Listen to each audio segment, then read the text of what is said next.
If games read articles or anything to go by, Half-Life 2 has cured cancer and solved world hunger. But don't listen to those. Listen to me instead. Half-Life 2 has cured cancer and solved world hunger.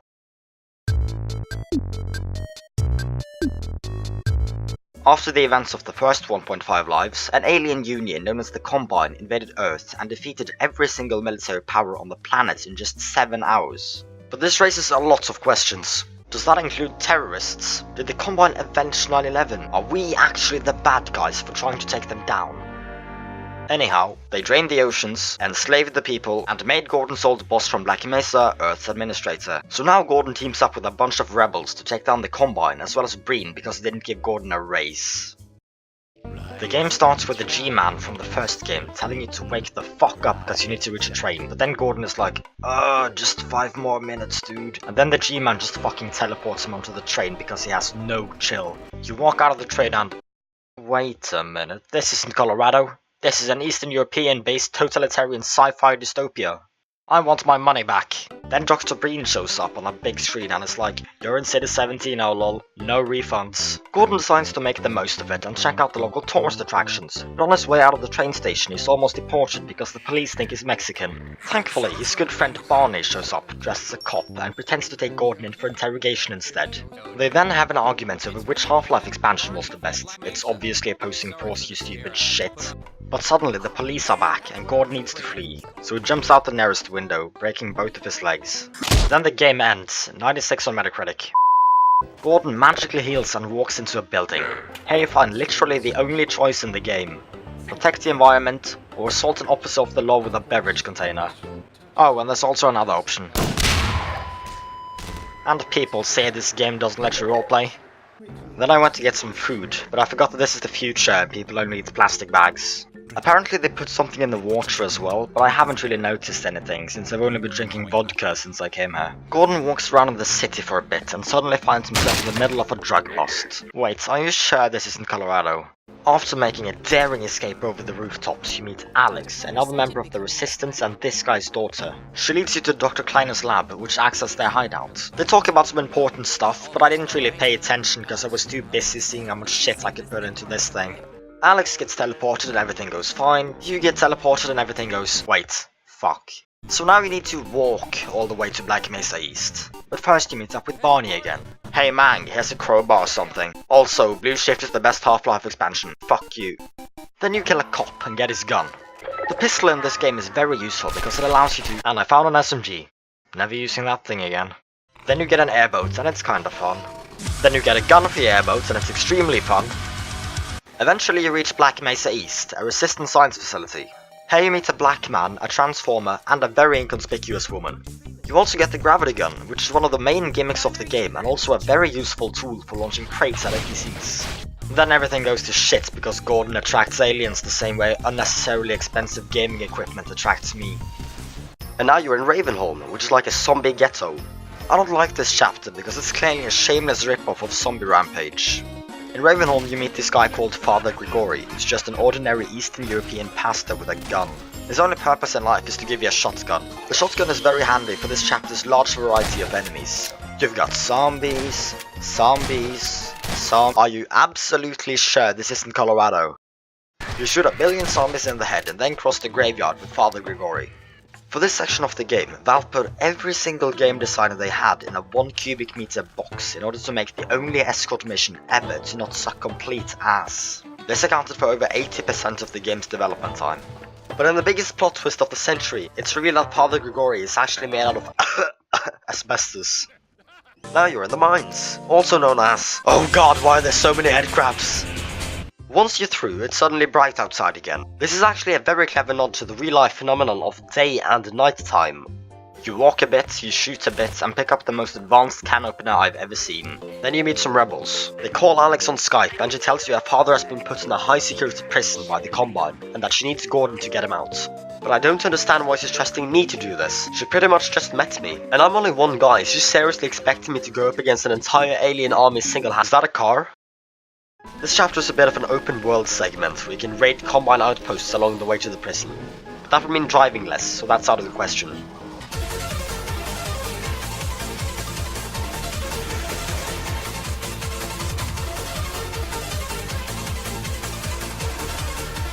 Oh fuck, the road's blocked. Maybe someone here can open the gate. And then a stranger gave me a rocket launcher.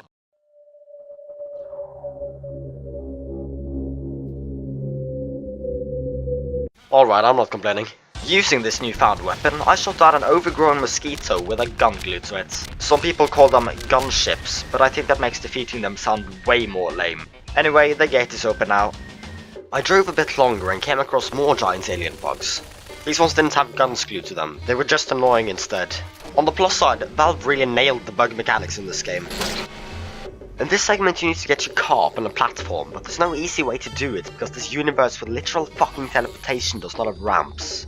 But like most things in life, the solution to this is obviously a crane. You turn some combined soldiers into pancakes and drive on through a conveniently placed window.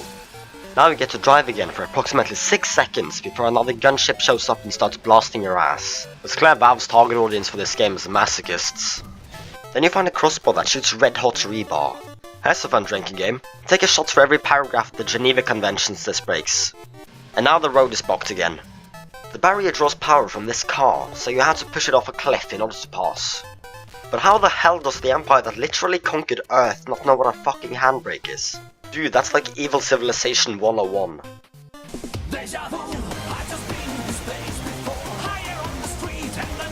I take everything back, this isn't a road, it's an obstacle course. Looks like there's a way to turn off the barrier over there, but that bridge is enough to make a building inspector puke. Do I really want to bet my life on Valve's predictable game design?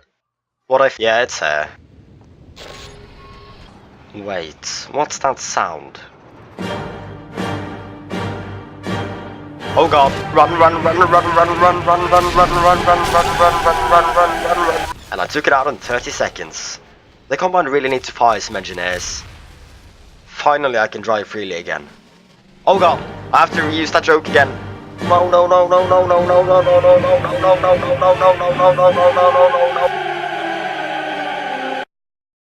Oh nice, I smell a barbecue. This was not what I expected. Are you fucking kidding me? More roadblocks. You know what? No, I'm sick of the Combine and their shit. Fuck you and fuck your roadblocks. Nothing will ever stop me again. Except this thing. Alright, and maybe this thing. This section is based on an early version of Where's Wally, where instead of searching for a little man in the book, you're searching for batteries to power a gate while being shot at by alien soldiers. I'm not sure what I think about them making it more violent, though. Also, one of the batteries is under this bathtub. The Combine must have banned toasters. Gordon drives on and reaches a rebel base. Here you're forced to abandon your car. So long, my friend. I will never forget you.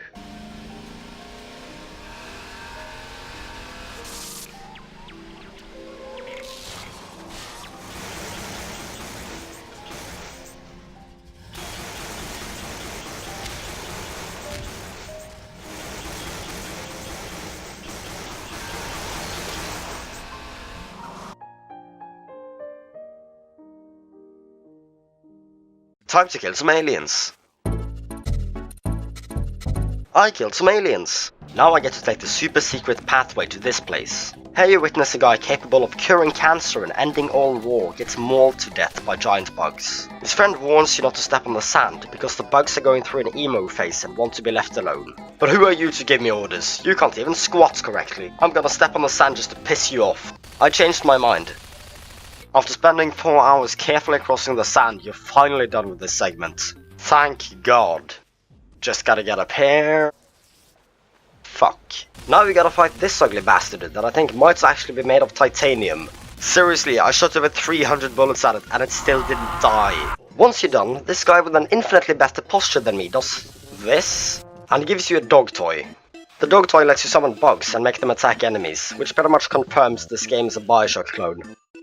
In the next segment, you recreate D-Day with bugs and aliens instead of the Allied and Axis powers.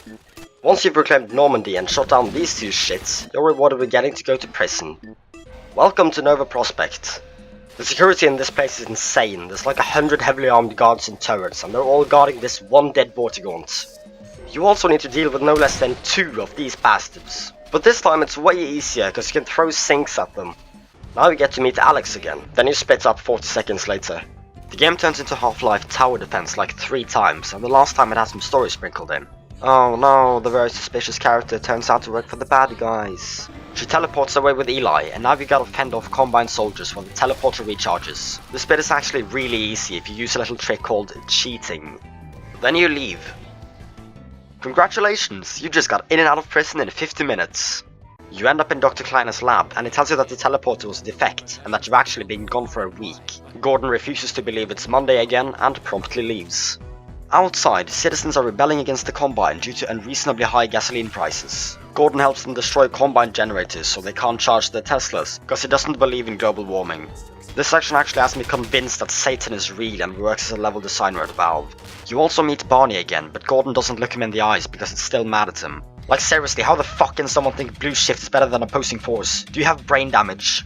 This is also your first introduction to these things called striders. They're pretty much just giant three-legged spiders with a gun taped to them. And just like spiders, they're annoying as fuck and won't leave you alone until you pull out a rocket launcher. You take out some more generators, then Gordon goes inside the Citadel by himself. This is the Combine's base of operations, which you can tell because it's very dark and ominous inside. You go inside one of these pods and you go inside the other pod and ride it to this place where all your weapons get destroyed. Except the gravity gun, which becomes supercharged instead because plot. Now, instead of launching crates at people, you can launch people at crates. The wonders of technological progression. Meanwhile, Dr. Breen taunts you through these screens. Mwahaha, I'm gonna privatize the entire train industry.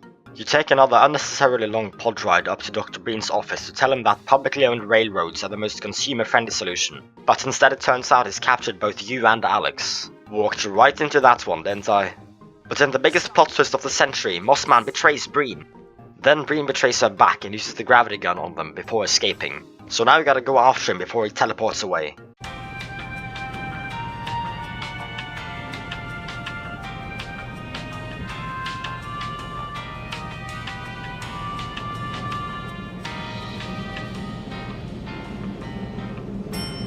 First person platforming time. Once you're at the top, Gordon does the only thing he knows how to. Shooting the giant glowing thing until it explodes. Breen dies, probably. And then the G-Man shows up and freezes time.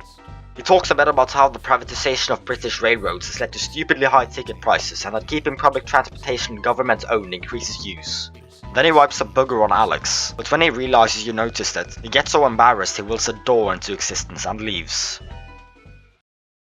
This game is pretty good, but I'm only gonna give it 50 million out of 10. I'd give it more, but the cliffhanger ending pulled it down. Really hope Valve doesn't make more of those.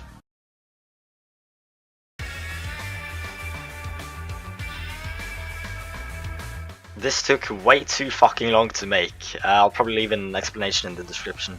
If you liked the video, you could consider subscribing, liking, upvoting, sharing, laugh emoji reacting. I don't fucking know. Just do it.